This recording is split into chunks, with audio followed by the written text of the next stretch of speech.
The heartbeat of steel.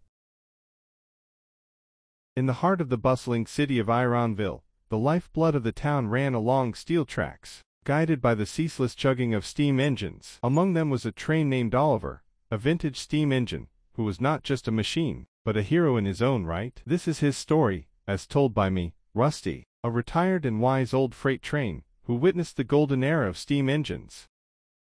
Oliver was born in the Ironville Locomotive Works, where the air was always thick with the scent of coal and the clang of hammers. His boiler was forged with care, his wheels balanced with precision, and his whistle tuned to perfection. From the moment he was assembled, everyone knew Oliver was special. Oliver's first journey was on a crisp morning, with the sun casting long shadows on the tracks. He was nervous but excited, his heart, an iron boiler, pounding with anticipation. He was to carry passengers from Ironville to the quaint town of Greenshire. As he puffed along, the countryside unfolding before him, Oliver felt a sense of pride. He was not just a train, he was a vessel of dreams, a link between lives and stories.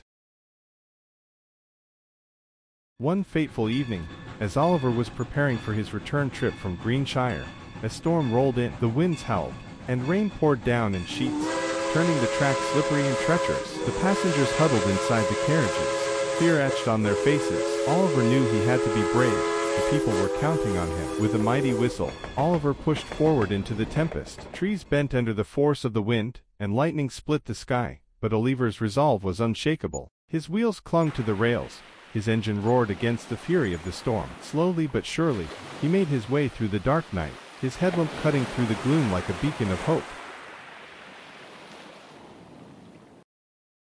One day, as Oliver was passing through a remote stretch of the countryside, he noticed smoke billowing from a nearby forest. A wildfire was raging, and it threatened to engulf a small village nestled in the woods. Without a second thought, Oliver sped towards the village. He knew the only way to save the villagers was to evacuate them quickly. Arriving in the nick of time, Oliver opened his doors, and the villagers, young and old, clambered aboard. He could feel their fear, their hope, and their trust in him. With a mighty effort, Oliver reversed course, speeding away from the encroaching flames. The heat was intense, the smoke thick, but Oliver's spirit burned brighter. He was their only chance, and he would not let them down. As the villagers reached safety, their cheers filled the air. Oliver was hailed as a hero, his bravery etched into the annals of the village's history. For Oliver, the gratitude in their eyes was the greatest reward.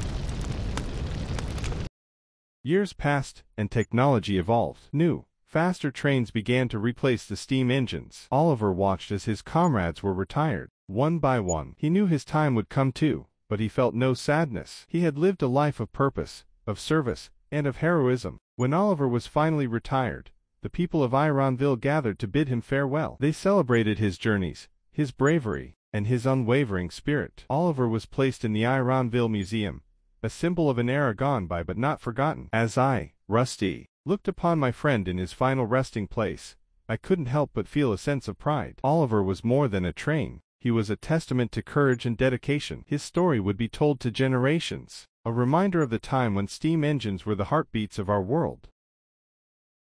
And so, dear listener, whenever you hear the distant whistle of a train, remember Oliver, the steam engine, who became a hero. His legacy lives on in the tracks that crisscross our land, in the hearts of those he saved, and in the stories we pass down. The heartbeat of steel may have quieted, but its echo will never fade.